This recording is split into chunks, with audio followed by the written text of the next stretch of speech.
Hello and welcome to Alma's Family Child Care. My name is Natasha Brown and I'm a guidance technician here at Alma's.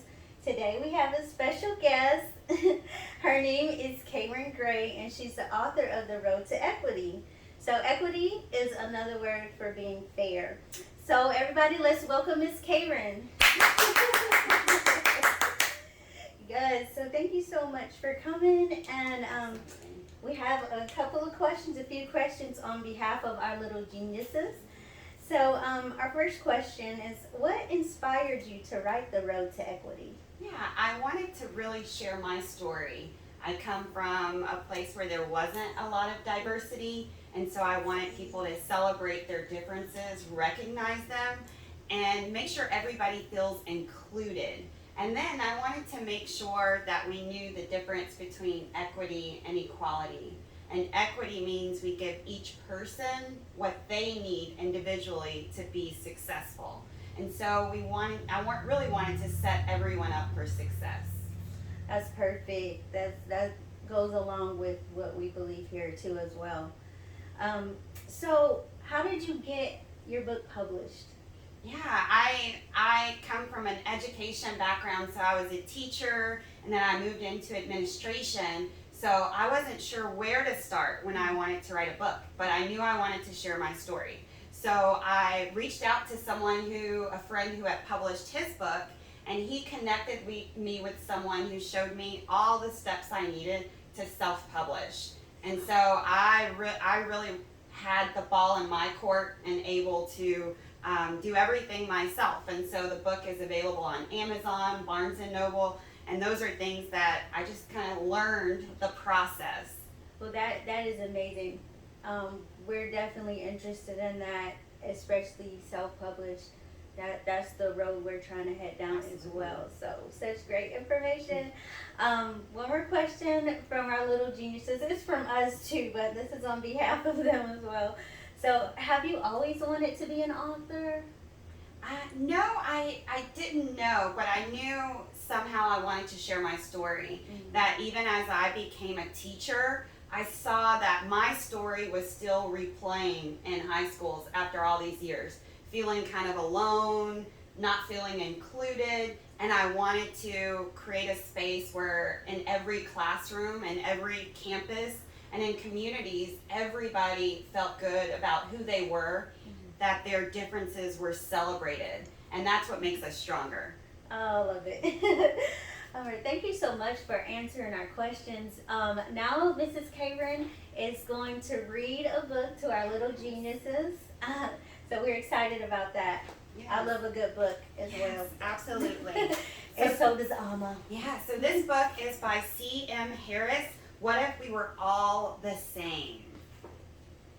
And I'm going to get into my teacher mode right now, so just don't mind me. Yes. Okay.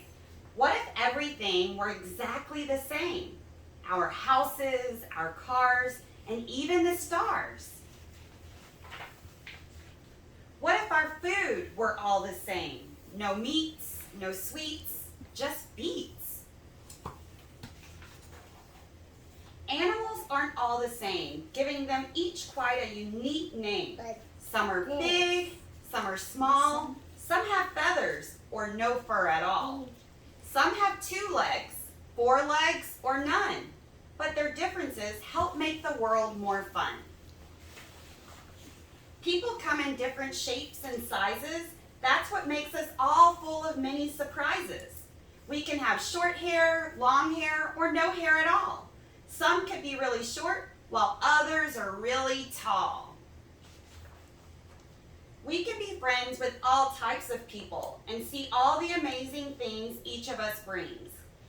Everyone is unique in more ways than one, and that's what makes everything fun. Different is good, different is exciting. Anything else would be uninviting. We come in different lengths and also have different abilities and strengths. Some take a hike and like to bike. While others can't use their legs and use a walking aid, they can still play and new friends can be made. Even though we may have different hair, eyes, and skin, We can all be friends and change how things have been. Different can be wonderful and even quite colorful. Different is certainly beautiful. Anything else would be unsuitable. If we were all the same, don't you think it'd be lame? You may be different from those around you, but remember this fact, that it is quite simple and true. Your beautiful face can't be replaced, and all our differences should be embraced. What are some amazing differences that can be found in you?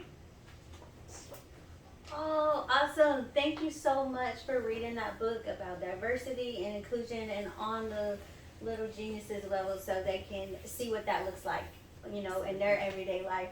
So everyone, we're going to take a short break. We're going to let the little geniuses stretch their legs, run, play. And when we come back, Mrs. Kayren is going to share some more of her passion. So make sure to come back with us. All right, thank you everyone. Welcome back. We're so excited. So Miss Kayren has some more passions that she wants to share with us. She's got props. It's going to be so exciting, a lot of fun. So take it away. Thank you, Miss Tasha. So I have a few things that I want to share with you, some of my hobbies and passions. One of the first things I brought was a globe. So I love to travel and see the world. It helps me experience other people's cultures and see the differences around the globe. So I love to travel. I've been to Italy, I've been to Wales, Paris, Germany. So all over, just really understanding and seeing everybody else's world, right? Because it's bigger than just where we are. So I love traveling. The next thing is when I traveled to Mexico, I brought this shell, and it was so beautiful that, my mom used to say if you put your ear up to it, you can hear like the sounds of the ocean. So it was a really beautiful shell, very textured, and can you hear the ocean? Yes, I hear it. And then during COVID-19, I was not good at planting and gardening. So this kind of represents that I'm starting to grow things more. I like to grow some of my own food. My favorite thing is okra. So I've been growing that and then cooking it as well. And that leads me to my next thing that I like to do. I brought a spoon because I love to cook. I enjoy being in the kitchen and making something special for everyone to eat. So I love cooking with love and sharing that with my friends and family. Oh yes, and her food is delicious. I can attest to that. Yeah, so I wanted to be able to share with you a few of the things that I like, and I hope you may have some of the same things that you enjoy doing, or what are some things that you enjoy doing? I'd be interested to hear your stories. Me too, so post it in the comments. Also, we just really want to thank you for even sharing those hobbies and inspiring our little geniuses so they can see, wow, I can do that. This is how I can do it. These are the steps. I can contact other people for help and network if I don't know where to go, and they have support. So thank you for sharing your story, your great talents, your hobbies, this wonderful book, The Road to Equity. Thanks for being our first special guest. Absolutely. Thank you for having me. This has been a joyful experience to share my story. And any way I can inspire the little geniuses on their road to equity, I'm always here for it. So thank you. Awesome.